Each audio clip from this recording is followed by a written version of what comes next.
There we are. Let's go.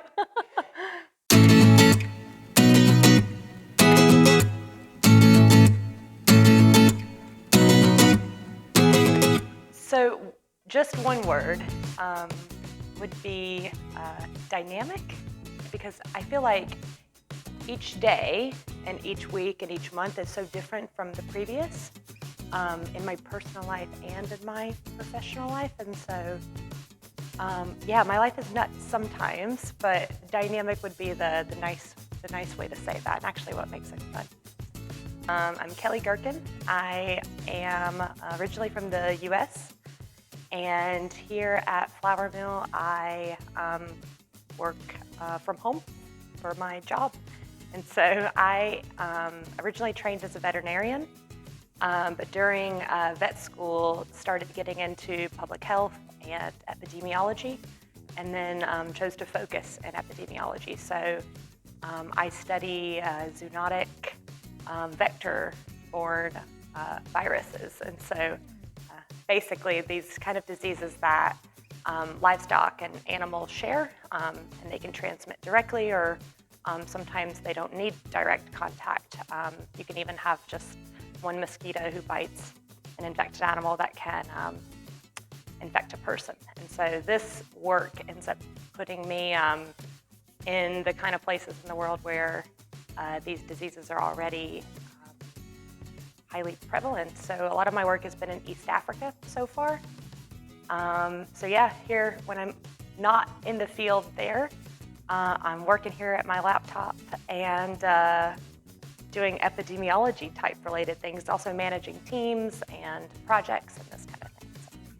So, yeah, like 5-year-old Kelly with the kitty, stuffed animal. I was gonna be a vet my whole life. Like if you asked teenager me, like if I could just get into vet school, that was gonna be like the high point of my life. And then, yeah, so that does something to your brain, right? When you have that goal. But once I was in vet school, I really started to realize there's a lot of different ways to be a vet, and it doesn't always have to mean like owning a clinic and seeing people's pets. And so, yeah, discovered the wonderful world of public health. And so now, like, my focus is always going to be on animal health. I'm always going to love animals. But yeah, now I have the human health aspect, global health aspect, social inequities get to come into it. So yeah, you get to think a bit beyond the skills that you specifically trained in. So not sitting behind the computer usually.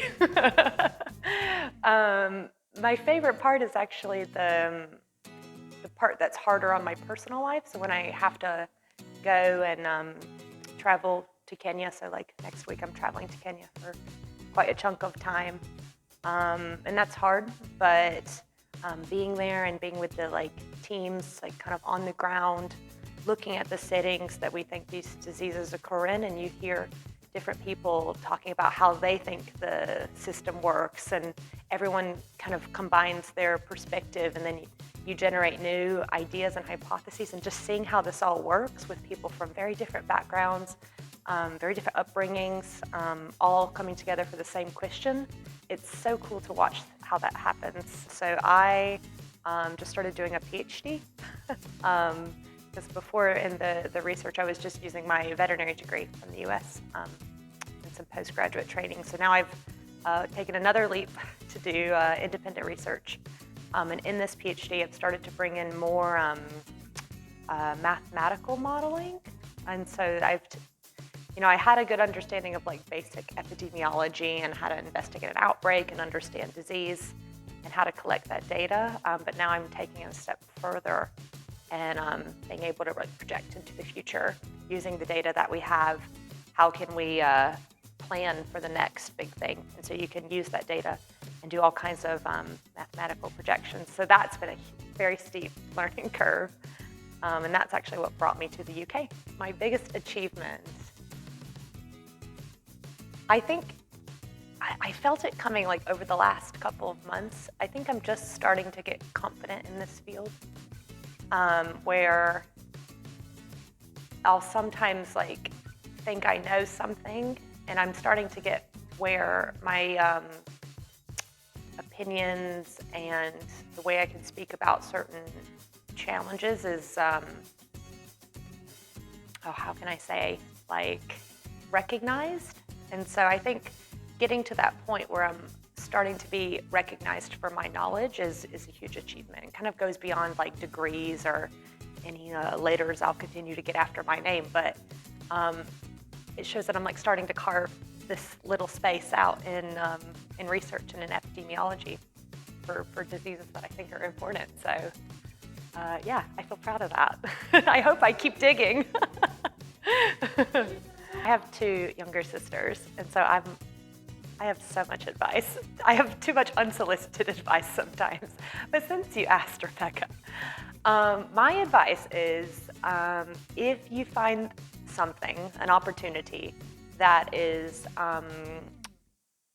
really exciting, sounds really cool, but is scary, you should just do it. You should go for it. You have to take a swing at it. Because these kind of things, like, they build these opportunities. And so if something comes up and it's not fully fitting, but it's exciting, you have to follow things that are exciting. And it goes for everything, like professional, personal, like I think I live off my feelings. And so if I want to do something that feels like, I don't know, like it's gonna be fun, I just do it sometimes. And if the logistics are hard, you can always sort logistics later.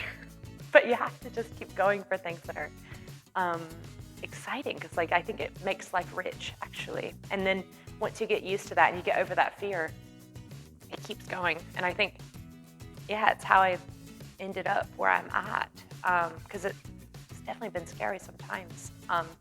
And that path is, if you're doing the exciting path, it winds a bit and you can't always see around the corner. But something inside of us, I think, as people, that we don't feel excitement for nothing. I think I wish everyone would be able to do that, because it can be really fulfilling. Yeah. So remember, I said my word was dynamic. So my spare time it really depends on where I'm at in the world. So I am really a warm weather and water type person. So I love swimming, love water sports, and like beach. And so if I was in Kenya, that's what I would say I like doing in my spare time. But I also just like to listen to music and chill. I can do that anywhere. Here in Scotland, it's been like going on walks with a sea view. Perfect way to just go into a zen moment. I can look at the water and imagine not swimming in it and appreciating it from the side of the cliff. But yeah, it didn't happen overnight, but like that switch happens gradually. And I think that, like, what was so important for me is I had like incredible mentors. One mentor in particular when I was in vet school that was doing livestock, livelihoods, disease research in Ethiopia. And I remember the first meeting I ever had with him, I just scheduled it. I was like, okay, let's see. This is exciting. And I got in his office and he was like, okay, what did you want to talk about? And I was like, I don't know. I just wanted to meet you. And he was like, okay. So then he told me a little bit about his career, and I started to slowly meet other veterinarians that were working in public health, and just hearing the way they like talk about what they do and how they have these big teams and all this data, and they're trying to make recommendations for all these organizations. I was thinking, like, what an impact. Like, you use your skills and then you can, make suggestions and recommendations for, giant groups of people. And so if you can get that right, you can really have a massive impact on health.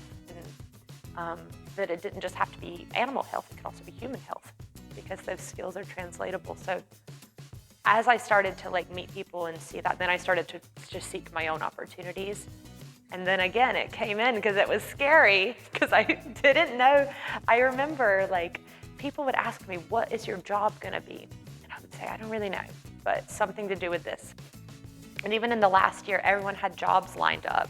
And they were like, and what are you gonna do? And I was like, well, I've applied to some research fellowships and let's see if I get one. And I did.